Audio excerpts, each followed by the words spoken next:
आप नेता मनीष सिसोदिया का कहना है, आज दिल्ली के 40 स्कूलों को बम से उड़ाने की धमकी मिली। यह हमें सदमा पहुंचाता है कि हमारे बच्चे सुरक्षित नहीं हैं। बीजेपी ने दिल्ली में डर का माहौल पैदा कर दिया है। दिल्ली में कानून व्यवस्था की स्थिति चरमरा गई है। अगर राष्ट्रीय राजधानी सुरक्षित नहीं है, केंद्र सरकार क्या कर रही है? मैंने दिल्ली में डर का ऐसा माहौल नहीं देखा।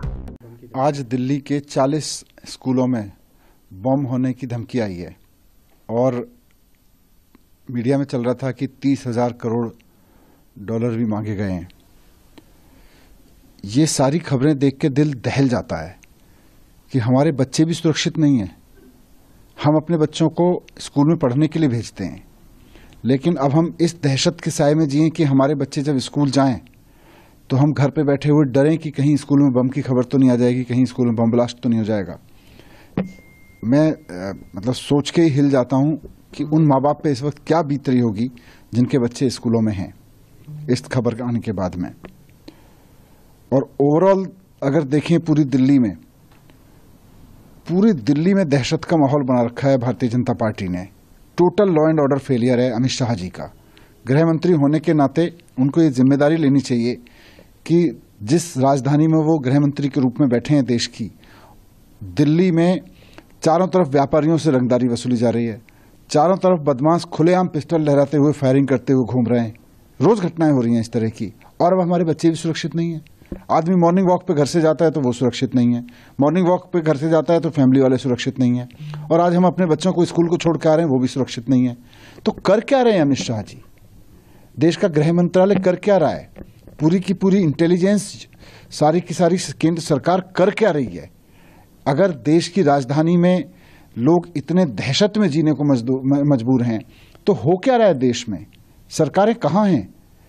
मैंने कभी ऐसा दहशत का माहौल नहीं देखा दिल्ली में। आप लोग जो कानून व्यवस्था को लेकर सवाल खड़े कर रहे हैं, बीजेपी की तरफ से जो प्रतिक्रिया आती है वो लोग इसे रोहिंग्या से जोड़ते हैं कि दिल्ली में रोहिंग्या बनने आम आदमी पार्टी ने उनके वोट। देखिए, पहली बात तो लॉ एंड ऑर्डर केंद्र सरकार की जिम्मेदारी है।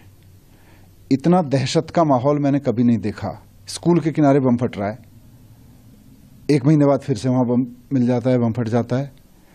चारों तरफ में व्यापारियों को रंगदारी की धमकियां आ रही हैं, अपहरण होने की धमकी आ रही है, गोलियां चल रही हैं, मर्डर हो रहे हैं। तो कहीं ना कहीं बीजेपी को जिम्मेदारी लेनी चाहिए। पहली बात तो आज जिन स्कूलों में बम की धमकी आई है उसमें बीजेपी वालों के भी बच्चे पढ़ रहे हैं। दूसरी बात रोहिंग्यास की है।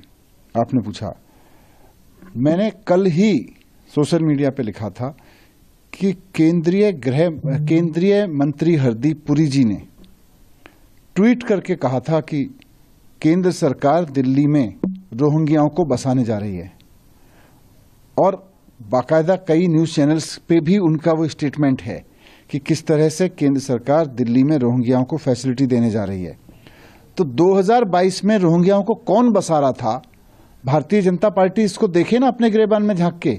पॉलिटिक्स के लिए आम आदमी पार्टी पे जिम्मेदारी डालते हैं, लेकिन 2022 में तो आप खुलेआम, आपके मंत्री खुलेआम ट्वीट कर करके कह रहे थे कि हम रोहिंग्याओं को बसा रहे हैं।